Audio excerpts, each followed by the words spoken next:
Each week, nearly a dozen movies are released theatrically. 40 films a month, more than 400 a year. That's a plethora of cinema. Too much cinema. You'd have to be an addict to see all that, but don't fret. We've got you covered. This is CinemAddicts. Hey everyone, what's up? It's another week, a new week of CinemAddicts. This week we're covering movies coming out on Friday, May 3rd. We have some really interesting films to cover. Hopefully one of these movies will be a cinematic gem. That is our weekly mission, to actually find some added value. Maybe these movies won't be the big box office movies for the weekend, but maybe they might be a movie that you are overlooking in the theaters or might be overlooking on demand or digital. Me, Bruce Purkey, and Eric Holmes have the details and hopefully some good movies for you. I'm Greg Srizavasti, the leader of the band, as Dan Fogelberg would say.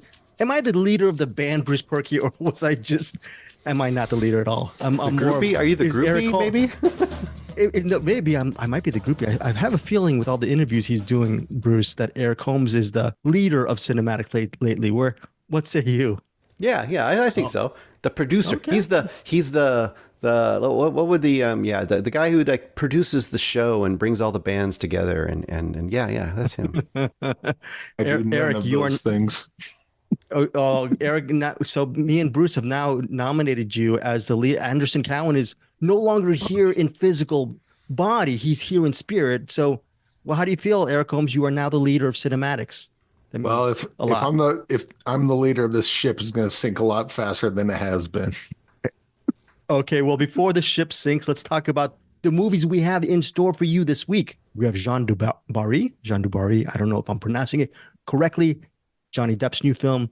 We have a Maya Hawke, Ethan Hawke collaboration called Wildcat. What is this? Does this have anything to do with Wildcats, Bruce? That Goldie Hawn movie from the 80s or early 90s? I just remember that. Yes? Okay. The girls, was it soccer team? I don't remember. Something like that. Baseball team? I don't know. I think it's based on the Jim Lee comic book. Oh no, I'm the only one. That's cool. We can move on. I love Jim Lee. Jim Lee's very good. Bruce has a documentary called Catching Fire: The Story of Anita Pallenberg. He will tell us exactly if this documentary, directed by Alexis Bloom and Svetlana Zil, is worth watching. We also have Who is Stan Smith? A documentary about tennis legend, shoe legend Stan Smith. Eric Holmes did the interviews. He's going to briefly talk about the interview, but more importantly, he's going to have that review of the documentary, which hits New York and Los Angeles Friday, May 3rd in 50 markets. So is this documentary worth going out and watching? Last, but definitely not least, I was going to say, Bruce on his recommends will also talk about and possibly recommend the cinematic gem of the week, Boy Kills World. Is it a cinematic gem and treasure, or is it trash? We'll see what Bruce Purkey says towards the end of the show. But last but definitely not least is Chief of Station, the new banger. Oh, I said it, banger from director Jesse V. Johnson. Eric Holmes, are you and I biased Jesse V. Johnson stans? And is it forgivable that we are such stans of his work? Very much biased, absolutely forgivable. And I don't know why he's not a bigger name. Just doesn't make sense to me, but... name some bangers. Name some Jesse V. Johnson bangers. Eventually. I mean, the latest one I saw, Boudica, Queen of War, and we'll get to it. Olga Kurylenko should be in everything. How awesome? Yeah, I know. You know how awesome Jesse V. Johnson is. Bruce Purkey is not usually a fan of these action thrillers, so he's not actually covering Chief of Station. I remember, Bruce, you actually gave Avengement, directed by Jesse V. Johnson, a pretty good review several years ago. So. I mean, right? I mean, yeah, I like that. Right, Bruce? I like that movie quite a bit. It was really good. And you liked Hell Hath No Fury as well. So yes, I did like Hell Hath No Fury. I think he, to my eyes, the non-action aficionado's eyes, I see he brings a little extra zhuzh to the affair. I think a little bit of. I like the zhuzh. Yeah, family show, but I do like the zhuzh. Very, very good word, Bruce Purkey. Before we get to our movie reviews, movie features for the week of May 3rd, Eric or Bruce, do you have anything to say? Bruce, anything you want to add or promote or plug or just talk about maybe next week or? Yeah, all I want to say is I know that Eric and I are both very excited about a movie coming out next week that I guess we can't really talk about. So we'll just say we're excited to talk about it in some way. It's not embargoed. Oh, okay. It's not embargoed. Well, let's just say that we both then I'm guessing, highly recommend The Last Stop in Yuma County. I'm already stumbling over my words. The Last Stop in Yuma County. I should be the second one talking about this because I know Eric was first on this train, but let's just say everyone should be very excited, and we'll talk about it in more detail next week. But this is an awesome, lean, well-written, super cool. I don't even know what to say until we talk about it. It's great. Well, that's very, very good. Eric Holmes, do you co-sign on Bruce's statement? Or, I do. And next week stop is going to be banger central when we talk about Last Stop in Yuma County. Is it county or country? Is it county? I thought it was Yuma County. Yeah, it's county. Okay. Yeah. Oh, it's Yuma County. Okay, my fault. I was wrong. That was I misspelled it. I put it Yuma Country. Look, the embargo is lifted, and we can also talk about the end of the movie. So, Eric, you want to talk about the end of The Last Stop in Yuma County? Well, I'm kidding. Not until you've seen it. You need to see it first. The only thing I can talk about the end is once the credits start rolling, I started it over. So there you go. Oh, you started over. I did too. I did too. Bruce. Why? It's one of those movies where, okay, I don't know about Eric. Well, not to mention it's a great movie. I just want to watch it again. But for me, I had this feeling like when I watched the end of the movie, I was like, I want to see how this movie started. I want to see what they gave me right out of the gate. And like I watched like the first 5 or 10 minutes just to see. This is one of those, we're already talking about it now. This is one of those movies where they just feed you breadcrumbs and all those breadcrumbs pay off very well. Okay, very good, Bruce. And before we get to Eric's little plug for Patreon, Bruce, can you mention to our CinemAddicts listeners all across the world what you actually wanted the show, this episode to be about? Not the features. You wanted it to be about just about the movie, that Last Stop at Yuma County. I said, let's just scrap everything and talk about that movie for an hour because I could do that. Okay, well, here's the thing. This might be an omen of bad things to come because we have about 5 or 6 movies to cover. And with Bruce's rationale, that movie might be better than any of the movies we cover. We're warning you guys. Eric Holmes, Patreon for this month, the month of May. What can we expect? 1981. When are you going to bleeping put your poll up because you're interviewing 500 people every day? What's going on with Patreon? I'd say, geez, we got 1981. I'm still trying to narrow down. Eric, the people are clamoring to see your poll. No, come on, let's get your poll up. All right. Get your poll up. I mean, very good. Bruce, stop with you're making me trying to put, now I've got to find what those drum hits or whatever, those comedic bits. Very, very good. Okay. So get your poll up. Eric Holmes this week. Guys, it's a family show. It's a family show. A very family show. And then for our Patreon listeners, Patreon members, thank you. My fault as well. This is Eric Holmes' month. He is going to pick one of the 2 movies from this year we're spotlighting, 1981. The second movie will be polled from our Patreon members or our CinemAddicts Facebook group members. Yes, Eric Holmes. I can tell you right now, as far as my pick, it's between Maniac and Outland, and I can't choose which one. But as far as the second one, I mean, geez, there's a bunch of them. I have no idea. Eric, who directed or who starred in Maniac? Do you know the name of the person who did Maniac? Maybe William Lustig was the director, and I can't remember the main actor's name. I know Tom Savini's in it. Wasn't it Lou Spinell? Yes, Bruce. Lou Spinell, I think. Possibly, or Joe Spinell. I don't know. Joe Spinell. You're right. Joe Spinell. Joe Spinell. Yes. Okay. The reason why I remember Joe Spinell and why you actually, Bruce, you're the accurate historian regarding these type of movies from Maniac is my own memory of the 80s is I saw a VHS cover of Maniac and I was a teenager and it looked so gory and ghoulish and whatnot and sick and disgusting.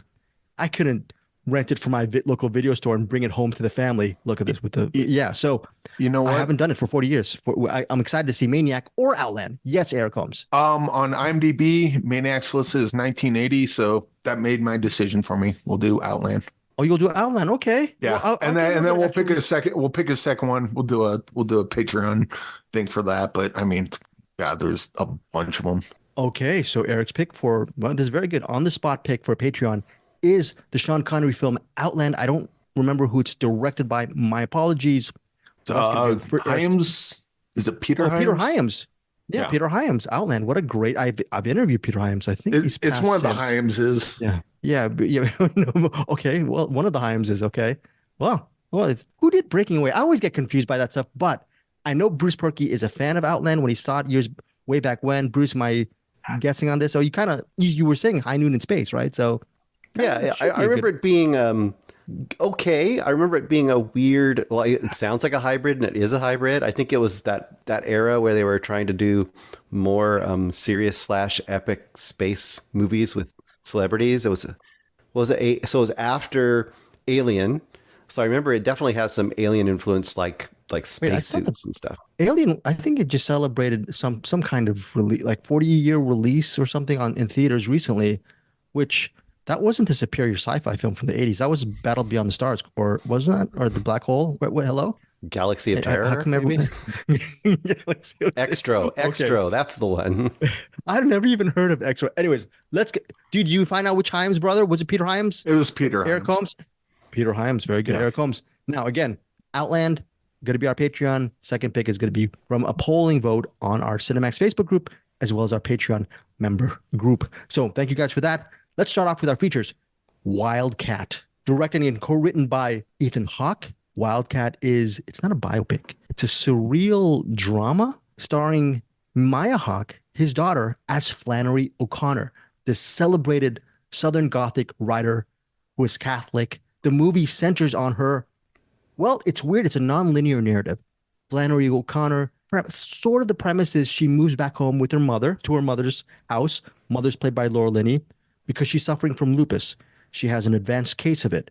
So she is, if you know anything about Flannery O'Connor's story, she spent a lot of years in the remaining parts of her life at home writing.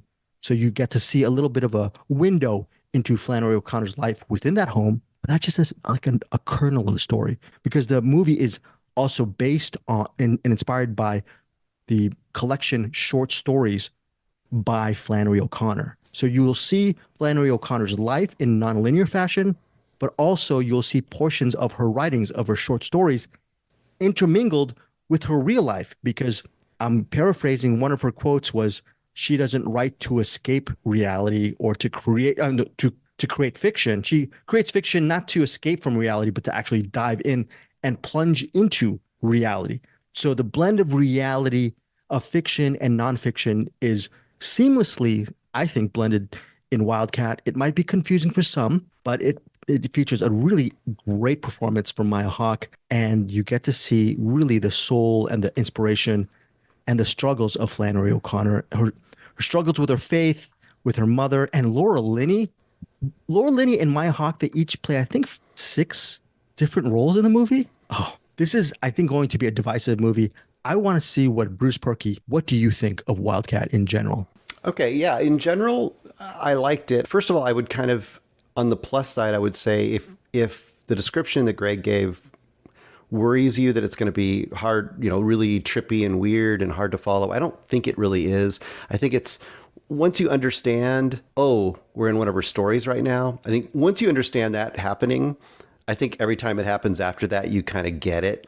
I think the only thing that would be a little hard for people is the fact that every time it falls into a part or one of her short stories, it's played by Maya Hawke and it's played by, Laura Linney or other people that you've encountered. So the idea, of course, is that, when she's writing about these fictional characters, she's thinking about some real life inspiration in her, world. So you see the people being played by the actual people in her life or herself. So that part, I think, went pretty well, pretty easy. I think the biggest drawback to this movie for some people is going to be, like, for example, Eric. I would not suggest this movie to Eric. This is probably deeply into the indie porn like style of movie, I think, because it's got a lot of those aspects that might drive people crazy. It's very much a artist's literary drama in a lot of ways. So yeah, I could see people being thrown off by that a little bit. So, me personally, I found it pretty interesting. I would also wholly agree. I mean, Laura Linney, of course, we know she's a great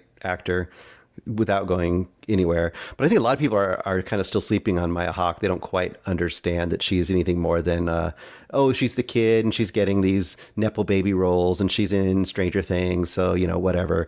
But I think as the years go by, I was watching it thinking like, I give her about 5 to 10 years before she has her first Oscar nomination. I think it's coming, because I think she shows some pretty great range in this movie and some pretty great commitment to the character. Whether you love the movie or not, I think the performances are pretty undeniable. And there's some great cameos we didn't even mention in this movie. I think there's we got Steve Zahn, Liam Neeson just pops in a moment. There's a whole bunch of people in this. Cooper Hoffman's in it. Yes, thank you. I was forgetting that name. I would say overall, I liked it. I didn't love it. I think that the more you like Flannery O'Connor's style and Flannery O'Connor's writing, which is kind of this overheated, socio-political, sometimes almost veering onto melodrama, but also social, like I said, social kind of commentary about the South, especially, and mores in the South, and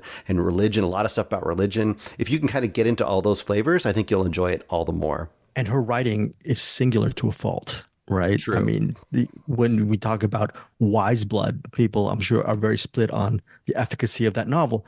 Bruce mentioned the indie porn and the literary drama genre aspect of why maybe someone like Eric Holmes and his ilk might not like this movie. 100% agree with Bruce on this. I love these type of movies. So I think on the flip side of that, if you are a cinephile who loves movies about writers, I think this will be catnip. We also have to mention the production design. I don't know how much money Ethan Hawke had to play with this, but of that time gone by, I think what era is that, like in the 50s or whatnot? But it looks, the period detail for the budget looks pretty as well. So, and I really enjoyed this movie quite a bit. Let me ask you, Greg, what you think. Would you have not, though? And I kind of felt this as I was watching it, as interesting as it was to see kind of some of her stories come to life and how they interweave with kind of maybe her personal view of the world. And didn't you find it almost the most interesting, the moments that we had with her, where she is this woman from the South in this very like stead writers community up in New York, and all of those scenes where she is this fish out of water, where she is just her own unique, and she's uncompromising still within that setting, but she's automatically setting herself up as an outsider. I thought all of those moments crackled. I wanted to see that so much of the movie, and I didn't get that, but it was great when it was there. I actually, those moments within that New York sort of literati academia, what crackled. The scenes with her mother at home, because if you have Maya Hawke and Laura Linney in a room, and the mother is trying to hide, sort of, this is not giving too much of the plot away because it's a biopic, right? She's trying to initially not tell her daughter that she has lupus because she loves her daughter so much. She doesn't want to really suffer from the pain. This is all factual stuff, but I love that chemistry. So this is her real life we're talking about. More interesting than all the cameos you get from the stories. But I thought those stories were still very good and necessary, because when I'm watching those stories, I'm not actually looking at those stories as Flannery O'Connor's quote unquote stories. I'm looking at it as an expression of her inner consciousness, just sort of what she's thinking in her head, because it's sort of a transformation. Yeah. So anyways, I just remembered about parts of my life, without getting too serious with this, with Wildcat, when I was younger, and I used to love reading a lot, and the power and passion of writing, and how writing, if you are that passionate of that form and creating fiction, how it can actually blend and possibly either damage or instill confidence and light in your life. I thought it was really evocative. But I think there is a barrier to entry for a lot of people for Wildcat. Anyways, Wildcat, final thoughts, Bruce, and your rating on Wildcat. Final thought. I think I pretty much given my thoughts on it. I think once again, like what you said, if you're into movies about writers, movies about that kind of scene, especially kind of period pieces where you just kind of see a singular vision, a woman who is uncompromising, but also, I wouldn't say tortured per se, but, just trying to find her footing in a world that doesn't quite see a space for her, then I think this is something that you should go check out. And I'd say Okay. 3.5, I think, is where I'm at on this. 3.5 for Bruce Purkey. Wildcat, I thought I was going to go 3.5 with Wildcat before I started the movie because it seemed to me, okay, well, Flannery Connor, she is not the most palatable writer in the world, right? These are not easy. It's not going to be an easy story about the Southern Gothic writer, but it just put me right into the world. It checked, the music was great. Everything about this movie checked every box. Maya Hawke is fantastic in this movie. Laura Linney, we all know her resume, but she even amps it up as far as the characters she plays in the story. Fantastic. I'm going to watch this movie again. If Oscilloscope puts this out on Blu-ray, I'm gonna purchase it. 5 stars for me for Wildcat, one of my favorites of the year. I might be in the minority in this, but my gosh, what a movie. And here's the biggest praise I can give this movie. It makes me actually want to go out and read more of Flannery O'Connor stuff. So anyways, that is Wildcat. Now let's get to something that's not so literary, but could still be very fun. There's a movie out there, and it's called Chief of Station. Aaron Eckhart plays a CIA European station chief. He's formerly a station chief. His name is Ben. His world crumbles when his wife, who also works for the government, she is one of the people killed in an explosion in Eastern Europe, I believe, Budapest, where she's killed. I could be wrong, but it starts off with her death, and it cuts to 6 months later, and Ben is still depressed, and he's trying to find out why that bombing, maybe his wife was not part of an collateral damage accident or terrorist attack. Maybe she was the point of attack. So the movie centers on Ben's investigation of his wife's killing or that terrorist act. Also starring in this movie is, I was going to say, okay, also starring in this movie is Alex Pettyfer, who we've seen lately in a whole bunch of movies. He plays a former employer or employee of Ben's. He worked under Ben as sort of surveillance, as sort of his right-hand man. And Ben's friend, again, played by a former coworker, played by Alex Pettyfer. He helps him on his mission to try to find out what's going on. Also starring in this movie for a little bit, towards the last 30 minutes of the movie, is Olga Kurylenko, whom Eric mentioned, previously worked with Jesse V. Johnson in Boudica, Queen of War, and another film as well. I got to look up that movie she also worked with on Jesse V. Johnson's. She did another movie with Jesse V. Johnson. I'm going to look it up on IMDb right now. But Eric, overall, your thoughts on this interesting movie, which is, again, another different movie for Jesse V. Johnson, Chief of Station. Your thoughts?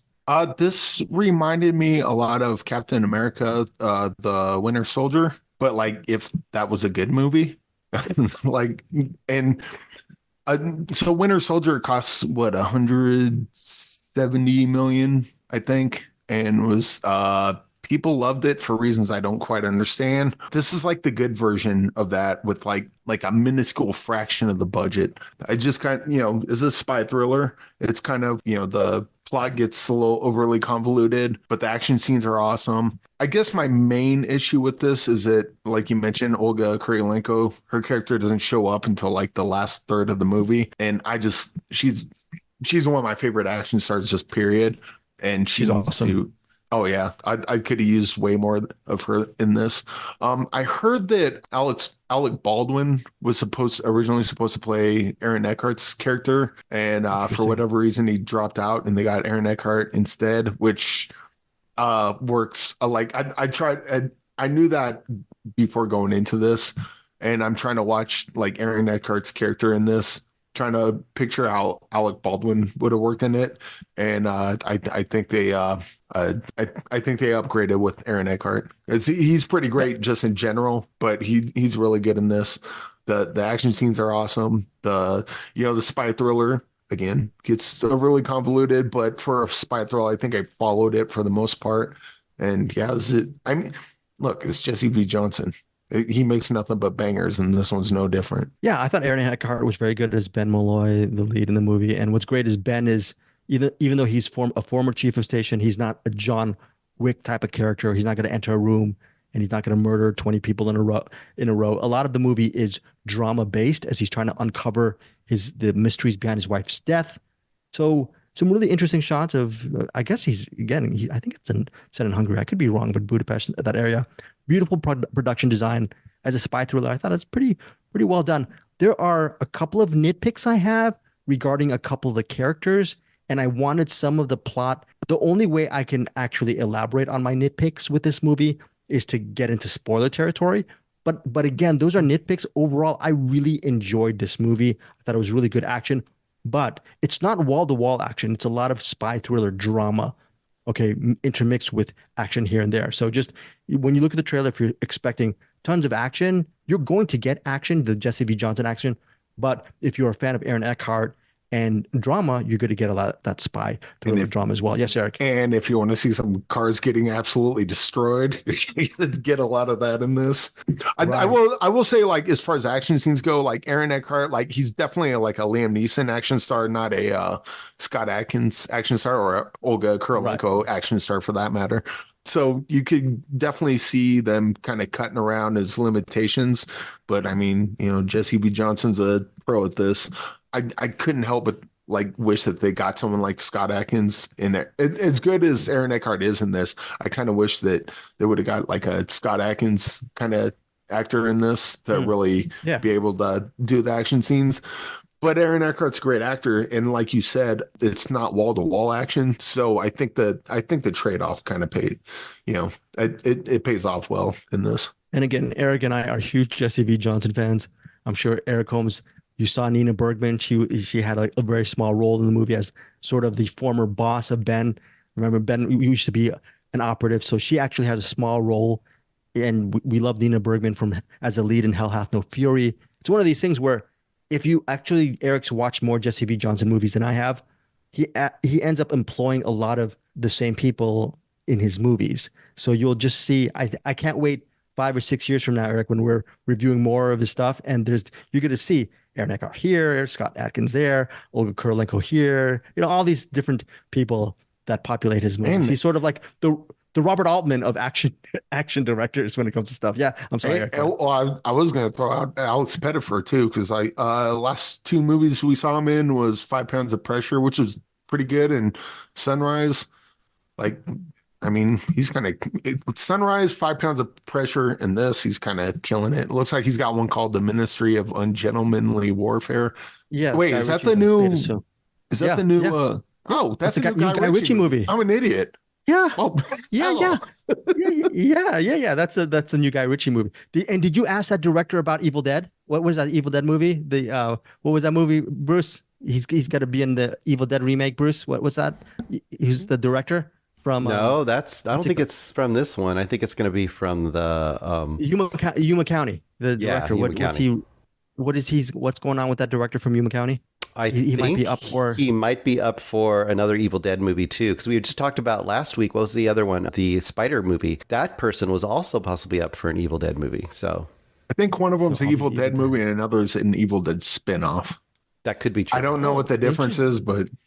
Yeah. Anyways, also Jesse V. Johnson directed Olga Kurylenko. We all know Boudica, Queen of War. A movie that Eric and I have yet to see is the 2022 film from Jesse V. Johnson, White Elephant. We need to see that, Eric, one of these days. Yeah. So we love Jesse V. Johnson. My rating on this really interesting movie, Chief of Station, I liked it. I enjoyed it. It's a really elevated cheeseburger for me because of the acting and seeing Olga, and I liked Alex as well in this. 4 stars for me for this Chief of Station. What about you, Eric?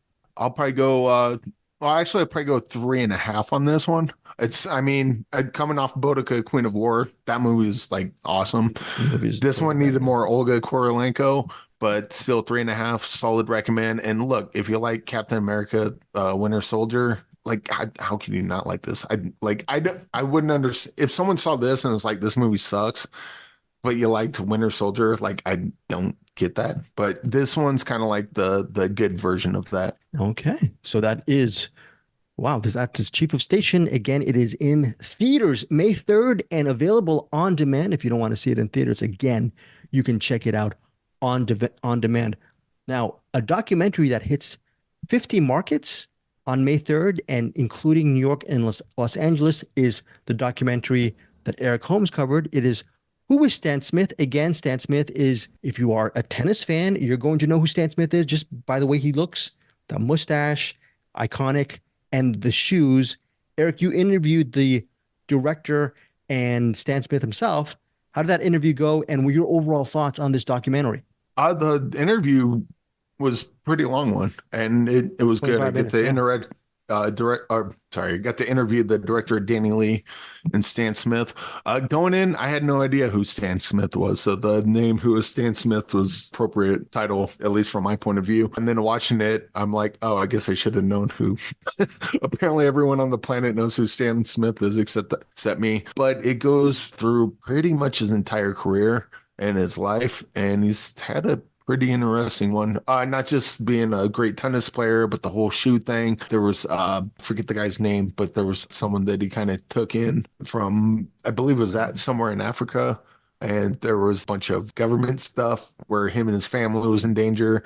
And then kind of his transition out of tennis as he's getting older and, the stuff that he's doing nowadays. And yeah, he had a pretty interesting life. It's definitely kind of, I suppose you could call it a puff piece, but from what I can tell, he's kind of one of those guys similar to Gene Wilder. Like there's not much controversial about him, that there's no real skeletons to uncover as far as I can tell. So you're just kind of seeing him, his life, and all the stuff he went through, all the stuff he's done, which is pretty interesting. But if you're looking for like the dirty underbelly of Stan Smith, I don't think there is one. Therefore, you're not going to see it here.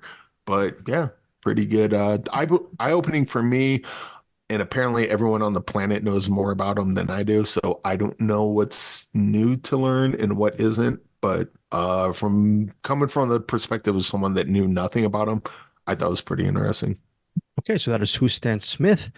Some of the people interviewed, I'm looking on IMDb right now. It's John McEnroe, Pharrell Williams, Daryl McDaniels. Again, Daryl McDaniels from Run DMC, Oh, yeah. A whole bunch of other people interviewed.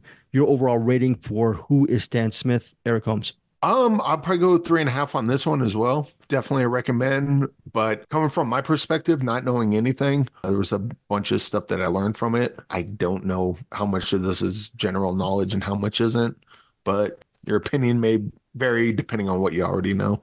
But he was a cool guy, and it was a pretty good documentary on him. Very thorough. Okay, very, very thorough.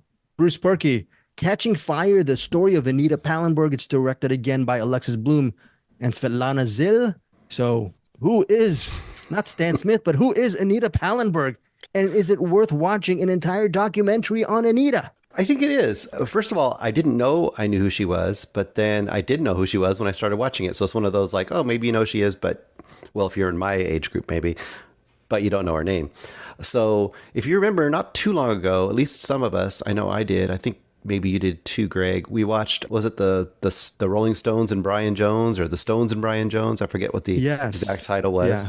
And at the time, for me, it was kind of like, well, if you already know the story, you have Brian Jones, that's pretty much all you get. Well, if you remember in that movie, one of the things about Brian Jones was he had lots of girlfriends and baby mamas, and he was always going in and out, along with the various drug problems he had, and kind of short and tragic life, I guess you'd say, or short and misspent life, whatever you want to say about it. But Anita, we lost her name, Anita Pallenberg, she was one of the most key ones of his many girlfriends. In fact, so much so that he kind of, probably of all the ones he was with towards a later time of his life, was one of the ones he was most kind of obsessed with. So, but this goes back a little before that. It starts a little before that, when she kind of was getting her rise in kind of the world of not groupies so much as more of like fashion arts kind of icons. She kind of came up through the old factory with Warhol and all that stuff. And then she got into Europe and was doing a bunch of stuff in Europe and got a lot of kind of notoriety within that scene. And of course, she eventually kind of came into the Rolling Stones world. And she started out, and this is the part I kind of remembered from that Brian Jones documentary, is she started out with Brian Jones, was with him for a while, but he was, as he tended to be, a total a-hole to her, to the point that on one of the trips they were on, I think this is it, they were fleeing the police because they were all up on drugs charges. So they were all on their way, the Stones were all on their way with their various girlfriends to, I want to say like Morocco or something, right? And during the trip, Brian Jones was such an a-hole that basically Keith Richards just went with Anita and left with her alone all the way to Morocco. And during that, basically, they became a couple. And Keith Richards had been kind of pining over her for quite a while. So a big part of this movie is about the long-term relationship between Keith Richards and Anita, producing several kids. And this is where I think this movie kind of has some value added, and that is, other than just learning about somebody you maybe don't know about, because of course you learn about the Stones, depending on your knowledge, a lot of people know about the Stones. They may not know about Anita. Unlike the documentary you guys were just talking about, this doesn't really feel like a puff piece because, for example, they talk to hers and Keith's kids, their son and their daughter, both of who weren't, they didn't experience the best parenthood from these parents. In fact, they point out at one point that the son, his initials, if you take his first name, his last name, and you ignore them, you just take his middle three names, they basically are LSD. So that gives you an idea of some of the inspiration that these two had, even though sure, they were. That wasn't a coincidence. They actually ask him. They asked the son that. He's like, yeah, I don't think so. Basically, another thing that if you know movies, Nicholas Roeg's early movie Performance, yeah, she is in Performance. Oh.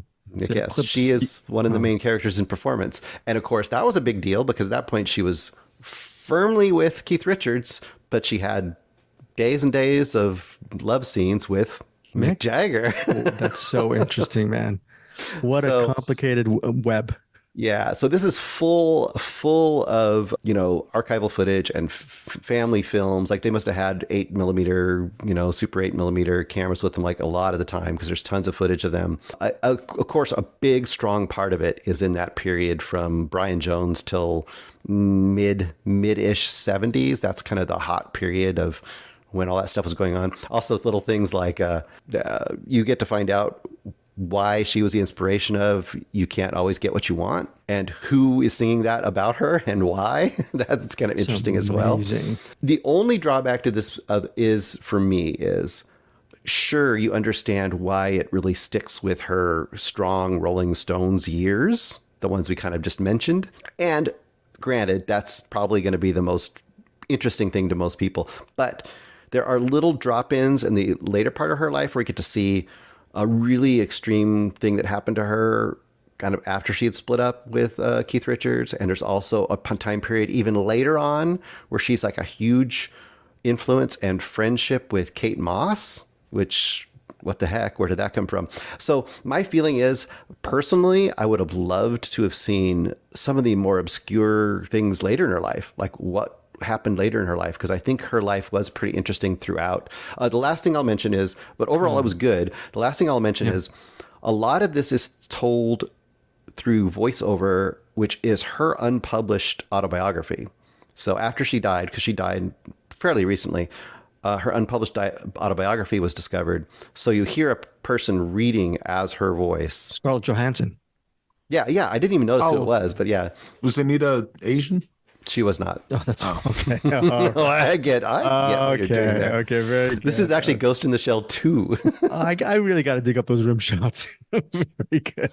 Here it comes. But I think this is, if you like kind of these pretty interesting, somewhat obscure, but related to some really famous stuff, kind of documentaries and personality documentaries, I think there's a lot to be said for this documentary, and I think it's a pretty solid one. For me, I'm going to say probably 3.5 stars.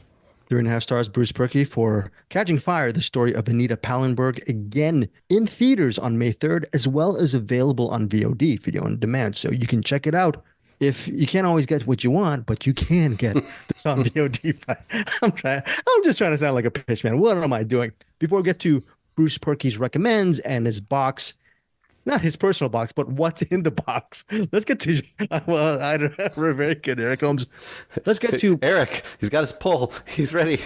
He's got Very much. Very, very, very good. So Jeanne du Barry, it is, follows Jeanne. I don't even know how to pronounce her last name. Played by May Wen. I might be mispronouncing his name as well. May Wen is also the director. Yes, Eric. I think it might be Maiwen. But she was in High Tension, the Alejandro Aja movie. Okay, I'm gonna go with Mai Wen. Oh, May Wen. Could be either one. I just know she was in that movie, so I got Okay, so excited. let's say I'm just gonna say Mai Wen, and I apologize to fans of her stuff. She's a director, one of the co-writers, and the star of this movie. She plays Jeanne du Barry, and it centers on this courtesan, Jeanne du Barry, who in 1743 she rose up the ranks and she became the courtesan or the main mistress, last mistress of Louis the 15th. Louis the 15th is played by Johnny Depp. So everyone is talking about this is a Johnny Depp film. Well, what's interesting about this movie about Jeanne du Barry, it's not titled Louis the 15th. So he's essentially a supporting character. And Johnny Depp, even though he's in this really royal regalia and with the wigs and the costumes, it's a pretty subtle and subdued performance. The real performance is from Mai Wen as Jeanne du Barry, because what makes her an interesting courtesan is she came from an impoverished family, but grew up being educated as an aristocrat. She loved to read, she loved culture, and she uses her knowledge in the arts to, as well as her seductive wiles, to rise up the ranks. And she's also very strong-willed. Why should you check out Jeanne du Barry? Or to see Johnny Depp? Yeah, of course. If you're a Johnny Depp fan, check this out.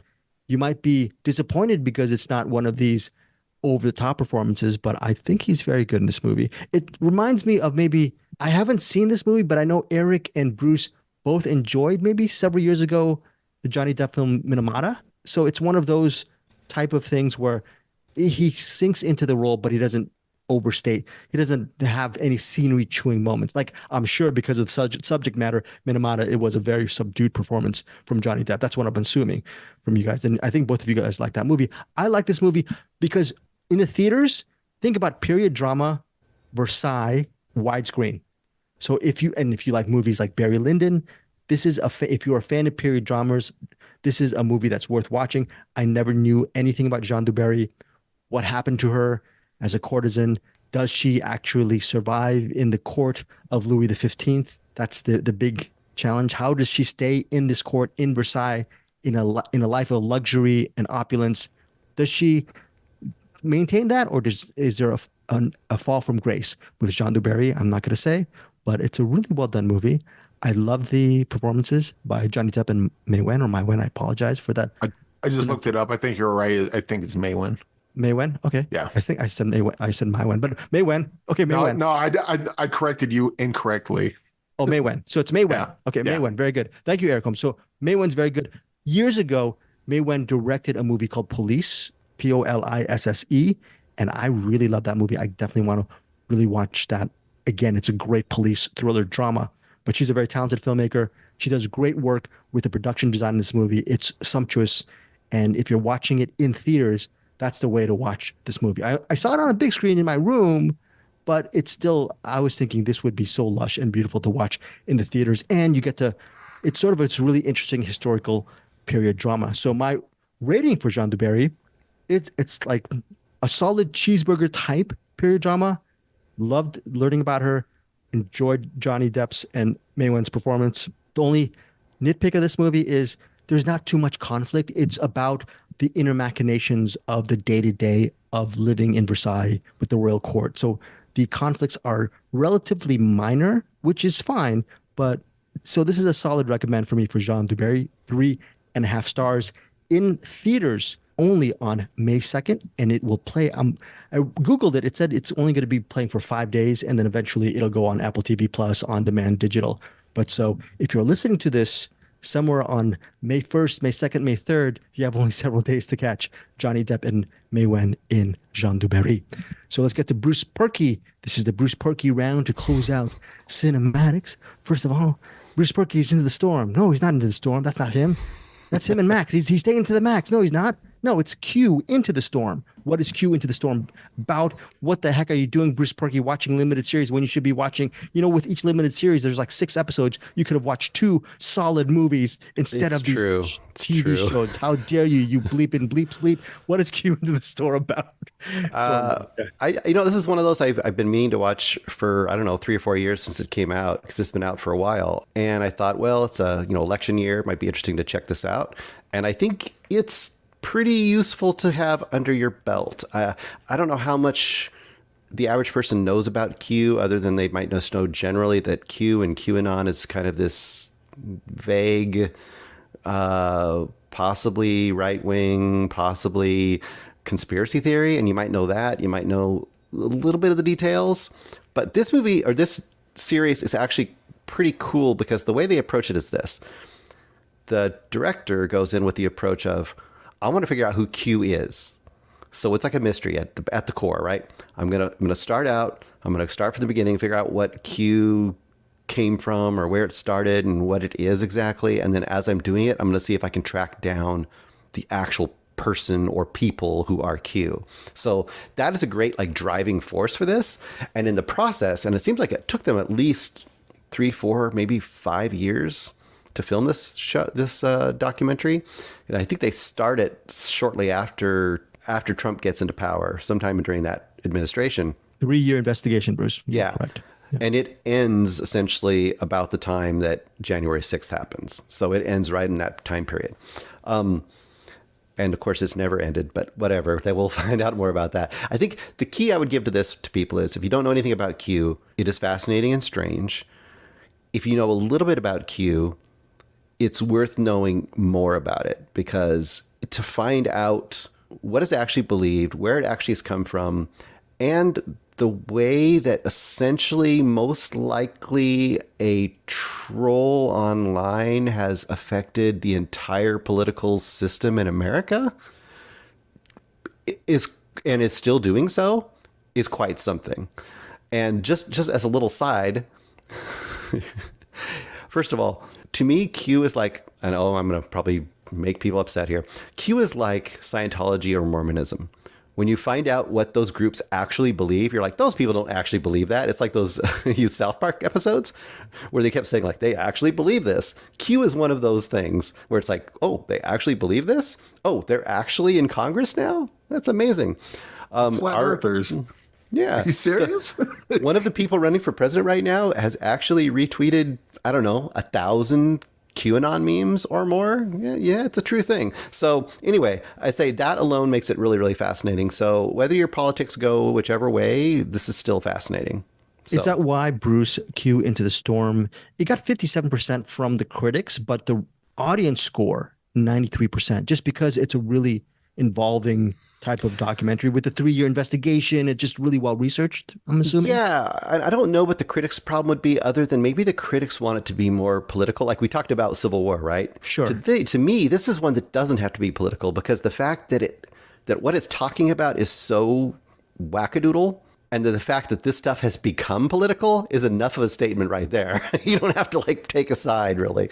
You just have to go like, okay, this side believes that and this side doesn't. Okay, that tells you a lot right there.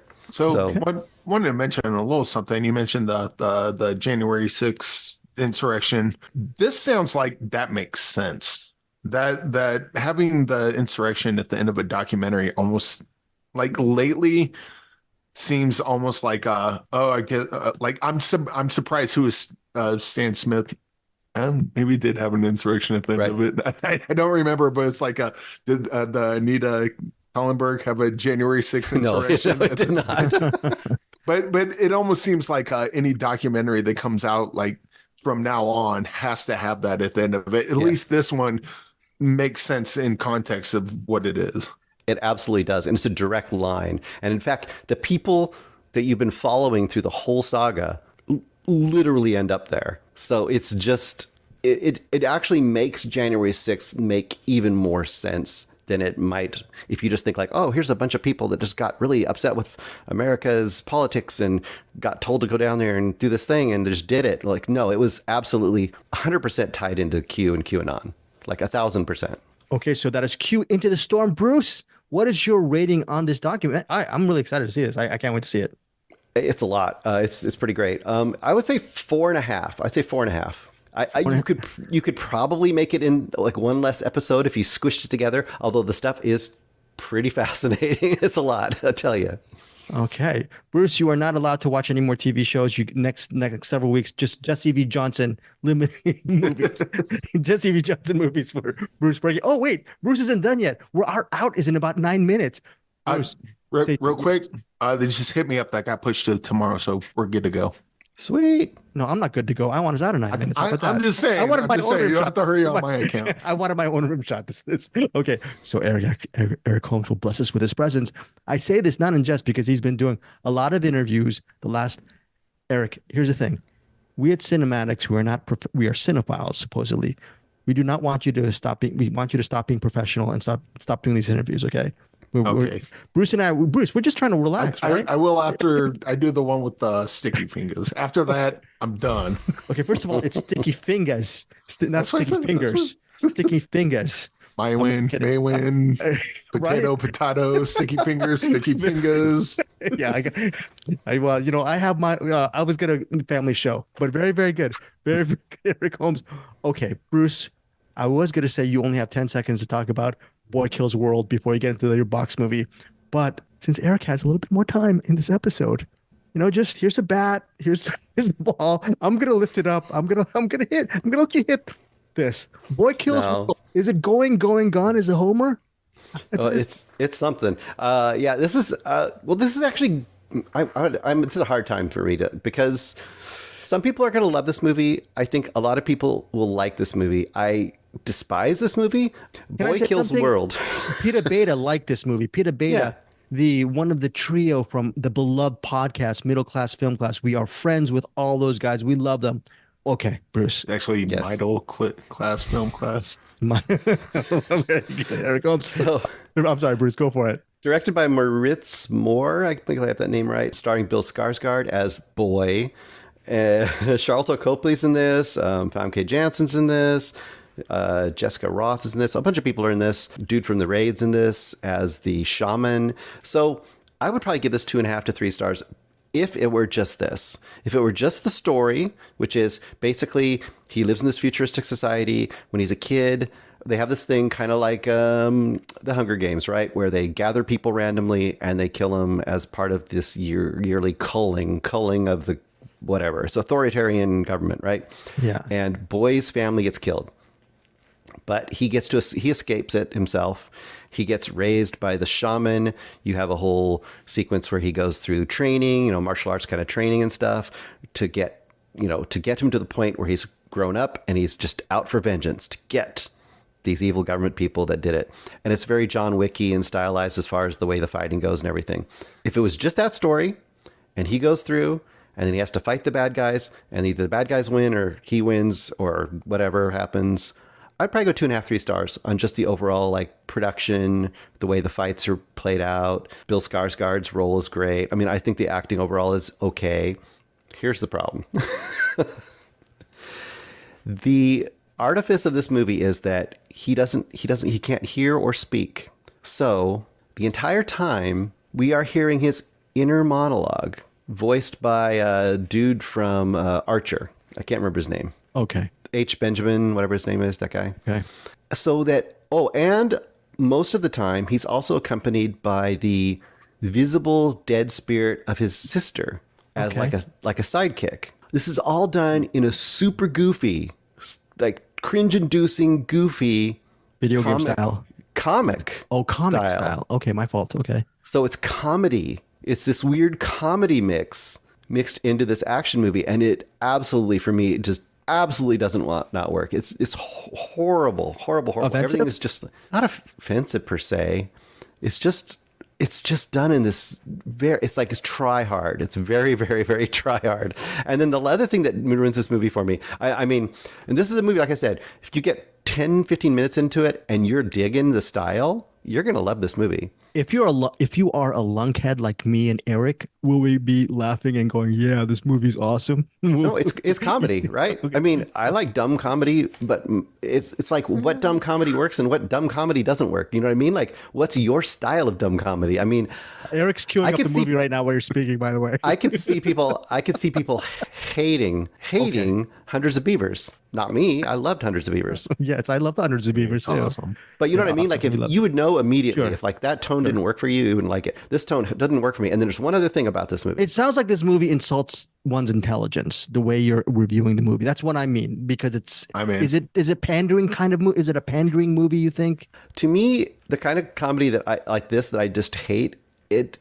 I don't know, it's not a hipster per se, but it seems to be really satisfied with itself. Like it really thinks it's hilarious. Okay. Yeah, that's I get it. I get it. You sold me, and then I just took it right away, And there's snatched it one right other out of my hands. One other thing about this movie that drove me crazy, and I know Kleberg likes it better than I did, but he's with me on this one.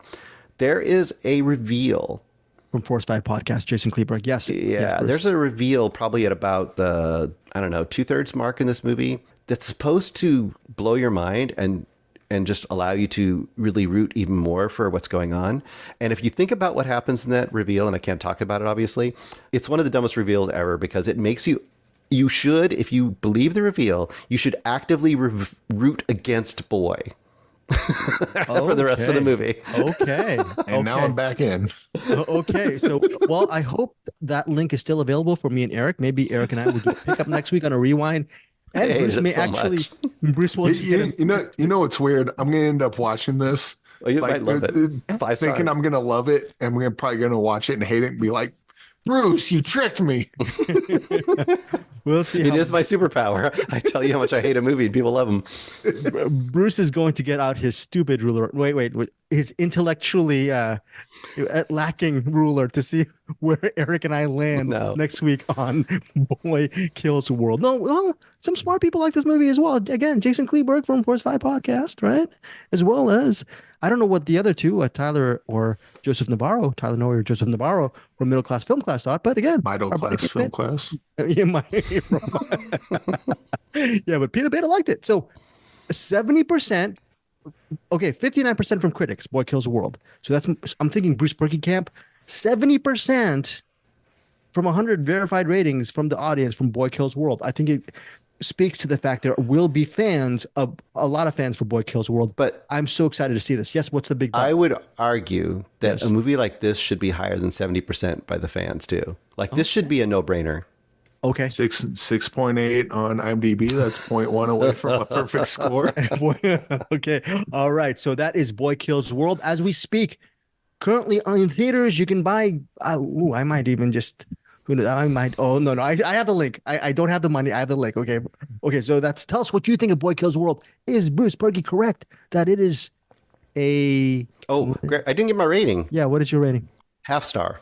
Just put you down for 6.9 stars. But this is, folks, this is Bruce Purkey's, I think, lowest rating in, I think, how many years we've been doing this. Bruce, I could be wrong, but this is as low. How low can Bruce go? Yes. Boy Kills World. This will definitely be up for top 5 worst of the year for sure. Boy Kills World, but guess what? Bruce Kills Boy Kills World. Star for Bruce Purkey. All right. It made me look forward to the new Crow that's coming out. Was there I don't need the rim shot. Stop with the rim shots, Bruce. Quick question. Was there a scene involving January 6th at the end of Boy Kills World? Yes, there was. The obligatory January 6th scene. All right, let us wrap up the show with a box movie, which I am remiss. I am depressed that I did not see Ghostwatch because, first of all, this movie is like only 62 or 63 minutes. That means it's right up my wheelhouse.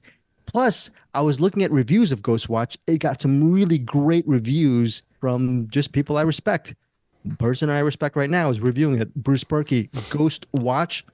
I'm sure the fact that it's only 62 or 63 minutes is not the only reason why to see this 1992 film. Yeah, this is a movie. It's funny because this movie had been on my radar since I watched some documentary and it was all about like the history of found footage movies, right? And this movie got mentioned and I'd never heard of this movie because I didn't live in Britain in the 90s. And essentially this is not really a scary movie, I wouldn't say now, for people at all. This is much more interesting in the effect and what it was and how it was, I guess, how it actually was broadcast is one of the most interesting parts of this movie. Also, in light of Late Night with the Devil, this is a very interesting movie in light of that. Because this is like if Late Night with the Devil had more actually had been broadcast back in the time when supposedly it was broadcast, because that's essentially kind of what this is. So what this was it was made for the BBC, and it was it was broadcast in the 90s, whatever that year this was, 92, I think it was. Yes. Yeah. It was broadcast in the 90s as a live event. Like they broadcast it as if it was this real live event. And even though they had like some little tiny thing at the beginning that said something to let people know it wasn't real, no one saw that. They had a real phone number on the bottom of the screen. They had a lot of real people from the BBC involved in the actual production. So when people saw them, they were like, oh, okay, I've seen these people before. This is real. And what it was essentially was, it was broadcast on Halloween night. And it was supposed to take place on Halloween night. And it was basically like, hey, we're going to have this live broadcast. And we're going to talk about whether ghosts are real. And we have an actual family who said that their house is being haunted. And we have, live correspondence there, with cameras and stuff. And we're going to spend the night with the family. And we're going to keep checking in on them. And we're going to get real people from out in the world to call in and tell us their ghost stories. And they have a host back at the studio and all that kind of stuff. And it's just done and it was just presented as an actual show like that.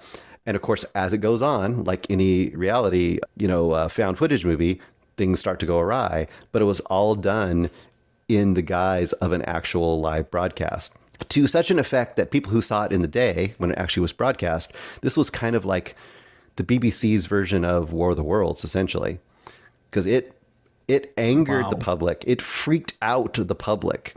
People were 20,000 people at a time were trying to call into this number, and when they called in, they got a message. Somebody said like the lines are so full they couldn't get anybody right now. So people thought they were not able to call in. People were seeing stuff in the corner of the screen. They wanted to tell people like, we saw what was happening, to the point that people were angry afterwards. They had multiple shows, like basically with people on actual live shows mad at the producers and stuff about this occurring, and saying that the BBC had basically like lost its credibility. I think that they pulled it and was never allowed to be shown or broadcast for like a long time, like until the thousands sometimes, when it finally was released, I think on DVD or something. But for a long time, it was just like put in a vault somewhere. So a film vault, you might say. So Ghostwatch sounds very, very interesting and gripping, and I think it's going to be a high rating for you, right, Bruce? It's a good rating. I'd say as an actual experience, right? If you're watching it as a scary, like reality ghosty story, it's like a 3.5. It's fun. It's good. It's not going to freak me out now. So I'm going to say 3.5 as an actual thing, but as a historical artifact of broadcast and this kind of stuff, I think it's fascinating stuff. Oh, that's a solid recommendation. 3.5 stars from Bruce Purkey for Ghostwatch. So that, Eric, before we end the show, what was the name of your segment again? Anonymously Famous or Famous Anonymously? What was the segment that Anonymously Famous? I think it's Famously Anonymous, but famously famous. Yes, famously anonymous. Potato. We went through all this. May win, my win. Again, famously anonymous. Eric Holmes. I apologize. The last 2 weeks, I've had someone in mind for Famously Anonymous. I will mention again, this is the Eric Holmes created segment.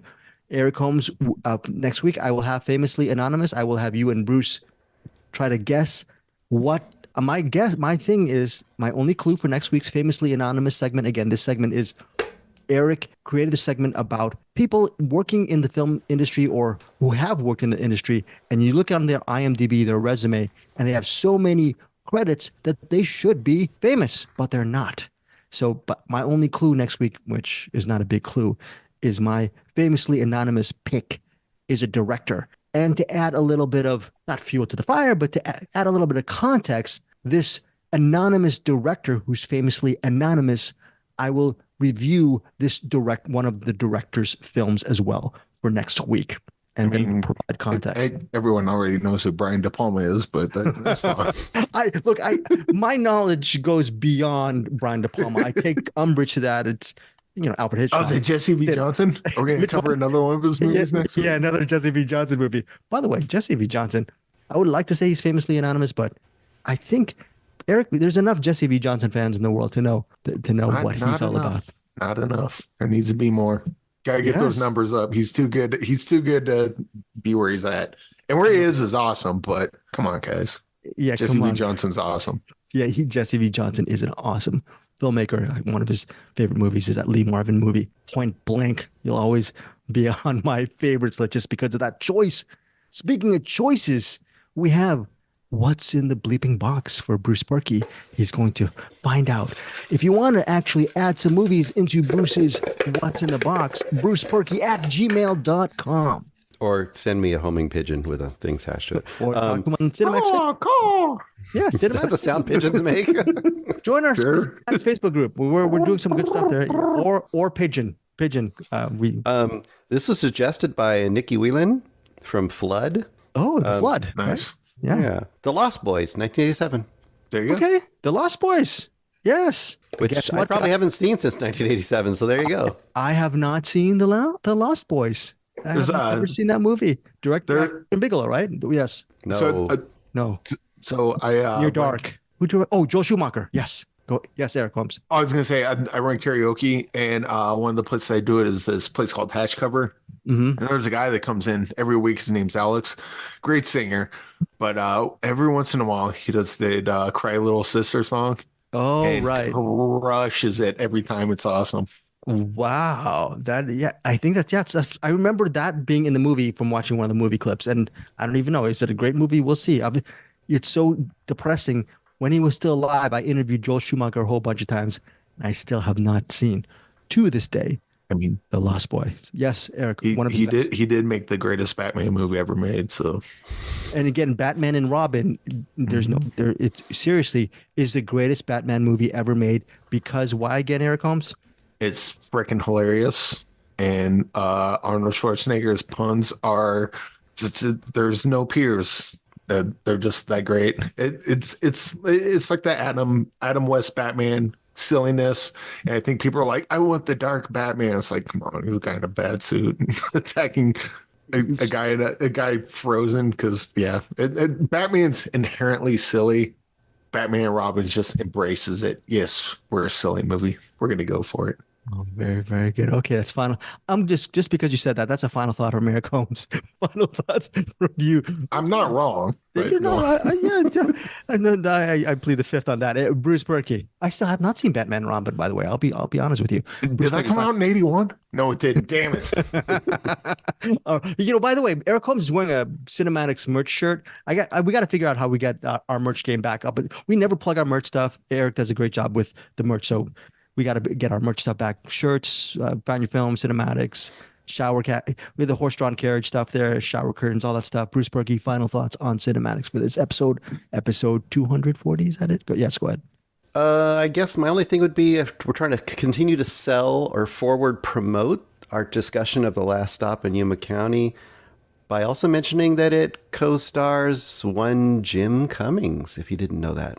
Jim Cummings, who is a fan of Suspiria, because I know that when Eric Holmes interviewed Jim Cummings a couple of years back, you were wearing, I believe, Eric Holmes' Suspiria shirt. So he and his co-writing partner were fans of. And also because I didn't do the background thing at the time, but right around there, I used to have the Suspiria poster, which actually is right there now.